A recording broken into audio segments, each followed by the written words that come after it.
So we're live? We are live. Okay, cool. Hi everyone, I'm Russ. We are just getting set up here, and so we're looking to see exactly how Facebook Live works. I'm looking at my laptop to try to see this feed. It's our first one. We are coming to you live from the Flintstones house, which you should just do a quick Google search for the Flintstones house, and the top 1 or 2 results will give you exactly what you're looking for. It's a pretty cool house in California, pretty iconic. Most people know it. Definitely unique, and we are broadcasting live from here. In fact, we thought it might be a good idea to give you all a sense for the view that we have here. And so we're going to scroll the camera a little bit to give everybody a view of Highway 280 from the Flintstones house. There you go. That is the Flintstones house in a nutshell. So at least just so you know, I am not seeing the feed here, just FYI. So FYI for you. Keep scrolling up. Is that what you're saying? Okay, still not seeing it, but I'm sure it'll come around here in a second. So what we're planning to do today is talk a little bit about the Radical Candor podcast, episode number 22, which was, it's about humans, not resources. You know, this idea of more human, less resources. And this was a really fun episode for us to do. Both Kim and I believe very deeply in driving for results in a company, but we believe very deeply in doing that with real human relationships. And so we obviously create a little play on words here. Often the function that is chartered with going out and making sure that people are, recruited and developed and retained, evaluated, it's usually called human resources. And so we made a little play on words. We said it's more about human, less about resources. In the episode, we had a really fun special guest, Al Guido, who's the president of the San Francisco 49ers. And as we mentioned in the podcast, he's responsible for the entire customer experience there. And in fact, was instrumental in helping them get their new stadium built, Levi Stadium, which is a beautiful stadium down on 101. And Al told us a bunch of stories. Al told us some great stories. We didn't even use them all. We had to cut a couple out for time. But Al told us a couple of different stories about his experiences in the NFL with different leaders, both at the 49ers as well as his previous job, the Dallas Cowboys, where there was just such a clear culture of investing in people and knowing people and developing real relationships with people. We thought it was really powerful. We had sort of walked away feeling like it was one of our best interviews because, Al's philosophy that he sees in many organizations in the NFL, at least the 49ers and Cowboys, is a real people-first kind of philosophy, which just really resonated with us. We're so glad to hear. We couldn't wait. We just couldn't wait to get that episode out. So just to recap then, the Candor checklist, you'll recall we had 3 parts to that. Number 1 was read the people, not the room. We'll talk a little bit about that in a sec. 2 was to start meetings with a funny story from the weekend. And 3 is just be available. And starting with read the people, not the room, this is, people talk about, they seem proud sometimes, the fact that I can walk in and I can read a room. And we understand what people are saying. We know they don't literally mean read the walls and things like that. But there's all these sort of collective nouns that people use to describe groups of people that feel like they take us a step away from thinking about that human and that human and that human and that human. And it's just this group. It's my staff, it's my team. It's the room, it's the participants. These are collective nouns that can sometimes take us just a tiny bit away from seeing people as human beings. And so that's the basic idea there. Is remember, each of these people is a distinct and unique human being, and each of these people is somebody you should have a meaningful relationship with. By the way, still, just so you know, Lisa's she's always behind the glass. Just so you know, I still can't see anything here. So I'm going to hand you my laptop and you're going to get me squared away. Awesome. One of the things this reminds me of that we talk about a lot is, as humans, we're accustomed to there are a number of relationships that have been around for a really, really long time. For example, family is an easy one. That's a relationship that we understand very well because, frankly, it's been a relationship that's existed since the beginning of humanity. There's friendship. It's a relationship we tend to understand very well. But remember, friendship's pretty different from family, right? It's a different kind of relationship. There's community, there's love. There are all kinds of different relationships. And one of the things that we like to point out is that coworker relationship, whether it's manager to employee or employee to employee or something like that, is different and requires, I think, a different set of inputs, a different set of considerations, and it's different. And it's actually a relatively new relationship in the history of humanity. Employees have existed for, I'm not sure, but hundreds of years, not millions, like family and love. So it's special and it's unique and requires some special thinking. And the whole point of this is that we tend to get so wrapped up sometimes in driving the results for the firm. And that's not a bad thing. Driving results for the firm is why we're here. I say that all the time. All of the stuff we talk about is in service to results, not to substitute for results or something like that, but in service to results. And so that's good. The problem is that sometimes we become so focused on that and the objective that we forget to look at the people around us as humans and think of them as humans and nurture those individual relationships. So that's read the people, not the room. The second tip that we gave is start every meeting with a funny story. And we talked about this in a couple of different ways. It's just the basic idea is it's a lighthearted way to kick off a meeting. And I don't know about where you work, but in places that I've worked, I don't know, 7 years at Google and almost 4 at Twitter. I'm not sure I ever saw a meeting start on time. Trying to think. No, I didn't. I never saw one meeting start on time. And that's okay. I mean, that's sort of a cultural norm in those places. But what do people usually do with the time there at the beginning of the meeting, right? They do lots of things. Usually they're on their laptop or their phone or something like that, just kind of hanging out. Why not use that time as an opportunity to engage with each other? To engage with the other people on your team, to engage with if you're a manager, to engage people on your team.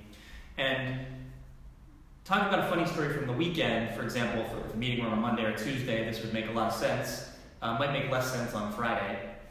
You might be talking about the future. Well, tell me a funny story from your future weekend, which would be very hard to do, of course. So, something like that. The idea is that that's a lighthearted way to kind of talk and engage and get to know each other. And what I would submit a much better way to spend the initial 5 to 7 minutes while you're waiting for people to filter in to the meeting than for everyone to sit around looking at their phones and laptops before the meeting. So that's the basic idea there. It doesn't have to be funny story from the weekend. It can be, you can imagine hundreds of different topics to discuss. The point is, it's just a little personal aside where people can connect and talk about their lives. Really, from the weekend, the whole point of that is it's implicit that it's outside of work. And by the way, it's accessible, or if people don't want to talk about their weekend, they don't have to, right? It's completely optional, and the folks in the room are in control of what they share, if they share, things like that. So pretty good little practice, basically meant to supplant staring at my telephone waiting for the meeting to start. And last is just be available, which I think sounds a little funny. You might feel like you're always available, but I think you have to make it really clear. First, you do have to be available. Told a story, I can't remember, maybe one of our blog posts, maybe one of our podcasts, about someone who used to work for me, and she recently called and we were talking about her career and next steps, and she's telling me about her boss who, just between us, doesn't sound like a great boss. And she had a lot to share with them, and time wore on, and she didn't have a one-on-one with her boss. And she sees the good in people. She sees the good in people, and so she just assumed boss was really busy. she finally got to the point where she said to the guy's assistant, like, look, I need to have a meeting with my boss. So can you help me make that happen? And the assistant understood and obliged. So my friend, Amy, she walks into the one-on-one with her boss, which is a completely reasonable thing for a boss and an employee to do. And the first thing the boss says to her is, how'd you get on my calendar? That guy is not available, for sure. If he's asking how his employee got on his calendar, that guy is definitely not what I would consider an available boss. All right. But I think most of us are probably we're not committing sins that over, right? That's just a very acute example. What this probably is more likely to look like is you have every intention of being available. You feel approachable, right? Available and approachable are very different. They're related, but they're different. And so because you think that you're approachable, you think that you're available because you've been told over your career that, boy, you're so approachable, and so you think it means you're available. But if you're running from meeting to meeting to meeting to meeting to meeting all day, it seems actually kind of unlikely that you will be seen as available by your team. And so think about that, right? Just start to be conscious of the fact that maybe will your team perceive you as available? And if not, figure out ways to be available. A simple way is walk around time. And we've talked about this before, I think in a different podcast episode. It's something Dick Costello used to do at Twitter. It's not that Dick invented it, but what was really unique about Dick Costello was that he prioritized it. This was one of the few immovable things on his calendar. Tea time, which was the company all hands, and walk around time were two immovable objects on his calendar. And he freed himself from his office, and he walked around. He made sure that he manifested like he was in a good mood to achieve both available and approachable.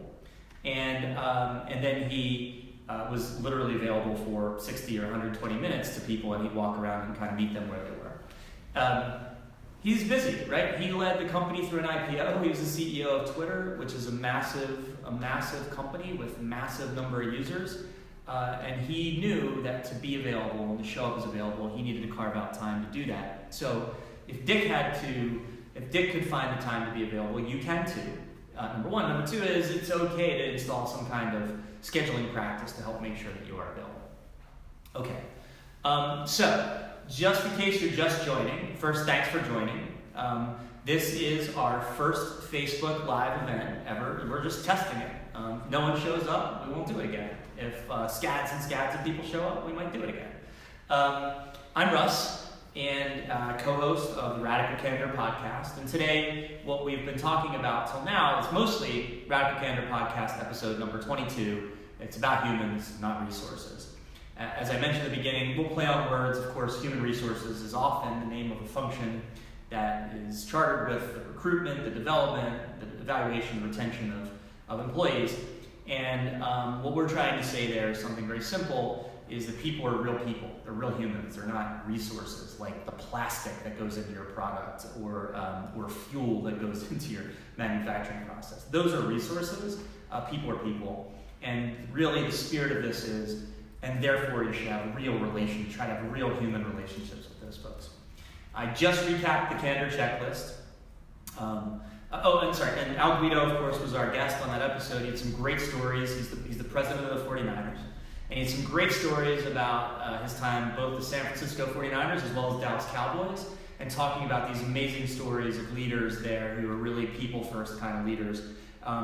Results are always why we're there.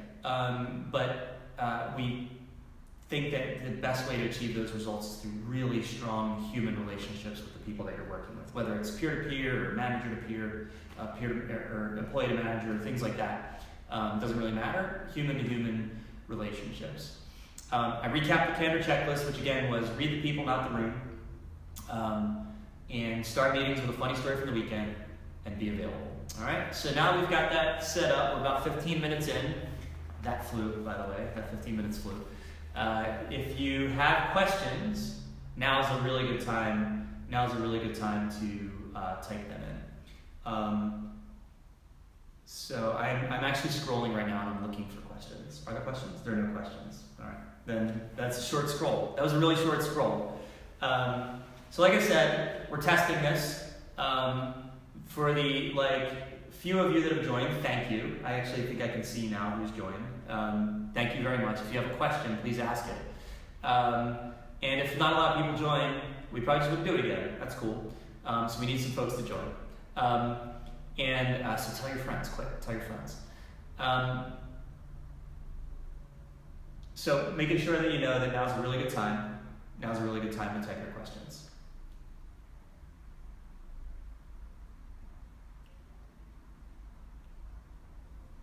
Oh, someone's tweeting us a question.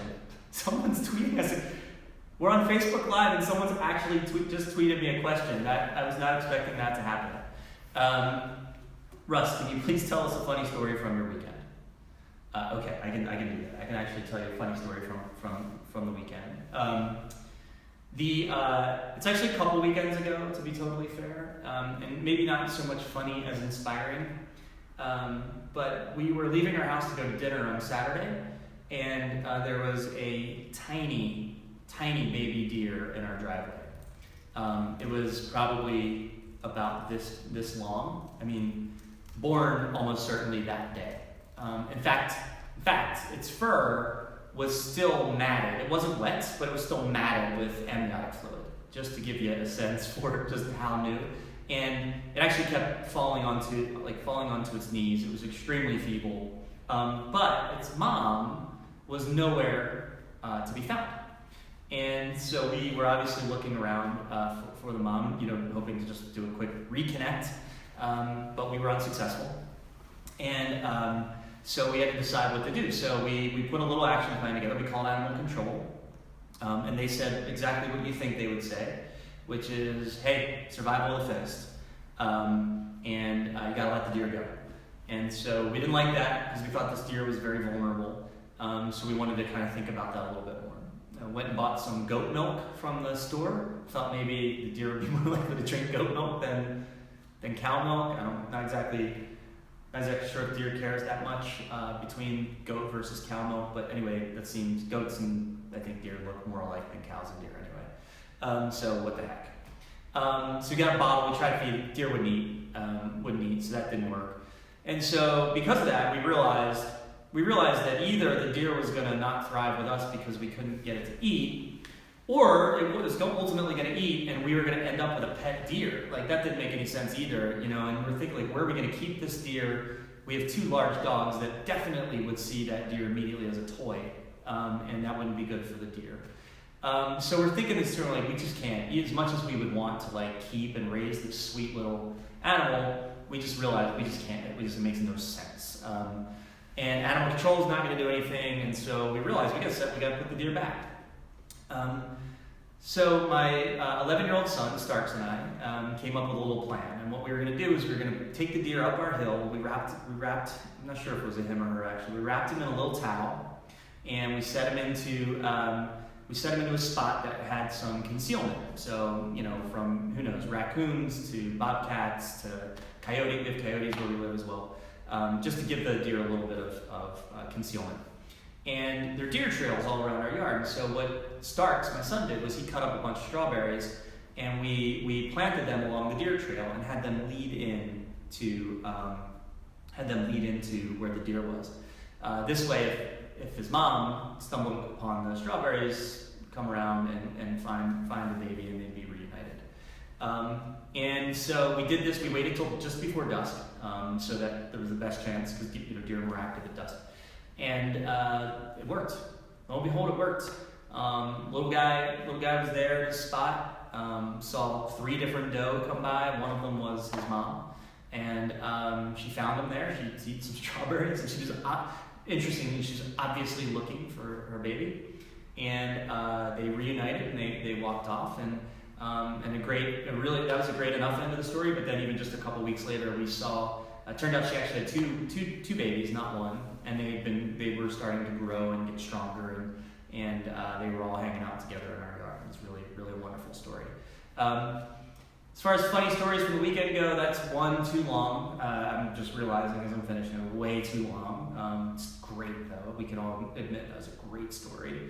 That's number one. Number two is it wasn't exactly funny, it was inspiring, but it gives you the point that you can take some poetic license with it doesn't have to be a funny story, just be an interesting story for the weekend. You know, three, it's decidedly not about work, right? It's definitely, unless you're a veterinarian, I suppose, it's decidedly not about work. So that's a good example of a funny story from the weekend. So I see that David Glovna has joined. Thanks, David. It's really good to see you. I see Cindy's joining. Thank you very much, Cindy. Good to see you. So I'm going to do a quick recap here, which is it's about humans, not resources. In podcast episode 22, we covered this in detail. You should definitely check that out. And we had guest Al Guido, president of 49ers, who also spent a bunch of time working with Dallas Cowboys and told some great stories about leadership in those places, looking at people as humans and not resources. And the Candor checklist was read the people, not the room, tell us a funny story from the weekend, and be available. So that's it. Just want to do a quick recap, talk about those things a little bit.